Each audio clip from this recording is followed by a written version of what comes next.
Unleash the power of knowledge and connect with the heartbeat of the African diaspora. Download our African Diaspora News Channel app now on Google Play and Apple App Store.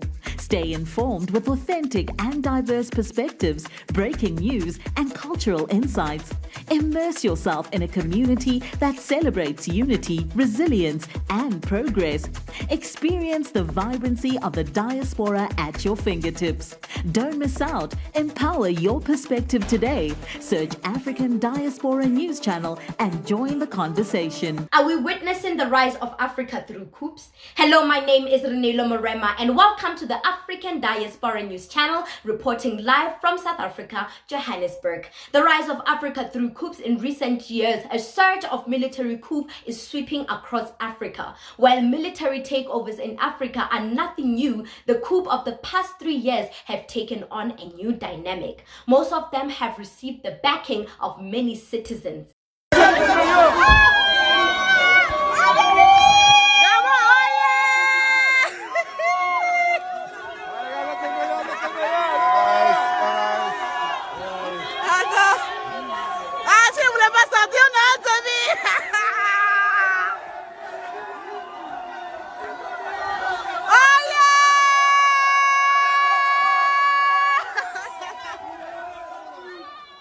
While each coup is unique, they all share the same attributes: a deficit and the inability of elected governments to deliver freedom, security, and development.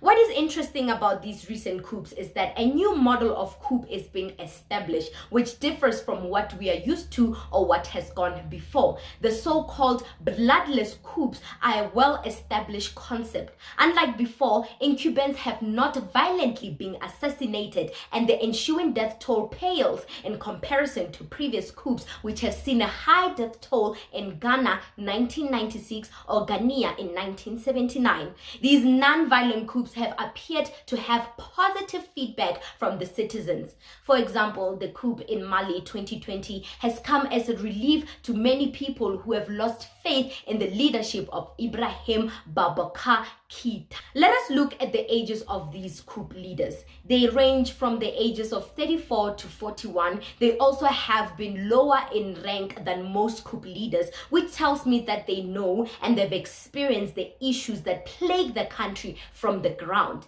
The relief of their citizens is their top priority. Their experience makes them more empathetic to the needs of their fellow citizens. Mamadi Doumbouya, the interim president of Guinea, who instigated the 5th of September 2021 coup d'etat in which the president of Guinea was detained, issued a broadcast on live television and stated that the motivation for the takeover is the dire political situation of the country, the non-respect of public administration, as well as poverty and corruption. And it is no secret that our current African leaders are still somewhat practicing or operating in the manner of the colonizers. In justifying his military's action, Doumbouya quoted the former Ghanaian president Jerry Rawlings, who also rose to the power through a coup. If the people are crushed by the elites, it is up to the army to give people their freedom.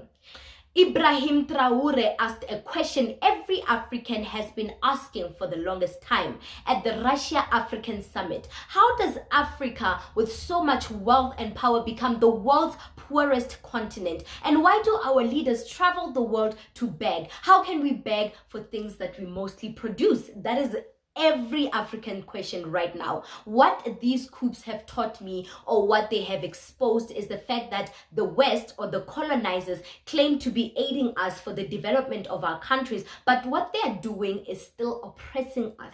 They are suffocating us and allowing us to breathe only when it suits them. They are signing backdoor deals with our leaders without our permission nor our knowledge, which gives them power and which gives rise to corruption. And our leaders are so comfortable in benefiting from corruption that they are failing to confront the injustice done to their citizens. That is why countries like France still have influence, silently governing us while the minority flourish, and us, the poor, we are left to deal with poverty. That is why people like Eric Prince have the guts to come forward and on a public platform and call for the recolonization of Africa. then it's time for us to just put the imperial hat back on to say, we're going to govern those countries if you're incapable of governing yourselves, because enough is enough. We're done being invaded. Because our own national security risk is at stake. Exactly. National security interests are at stake. You can say that about pretty much all of Africa. They're incapable of governing themselves and benefiting their citizens because the governments there are all about looting and pillaging and lining their pockets and going shopping in Paris instead of actually making their country better. People on the left are going to watch this. They're going to say, wait a minute, Eric Prince is talking about being a colonialist again. Absolutely. Yes. I mean, if the aid was genuine, if the West was genuinely aiding us, they wouldn't have a problem with us trying to truly empower ourselves, develop our own country, and truly live in our freedom and truly experience liberation. But no, what did they do the minute we start standing up for ourselves? They sever all financial ties with no care on how it will impact the masses. You know why? They never genuinely cared about us. The aid was never genuine. It speaks volume about their character, and it speaks volume about the leaders' characters, our leaders' characters. They even associate themselves with our leaders with no regard to our well-being. And that is what these new waves of coups are trying to expose to us.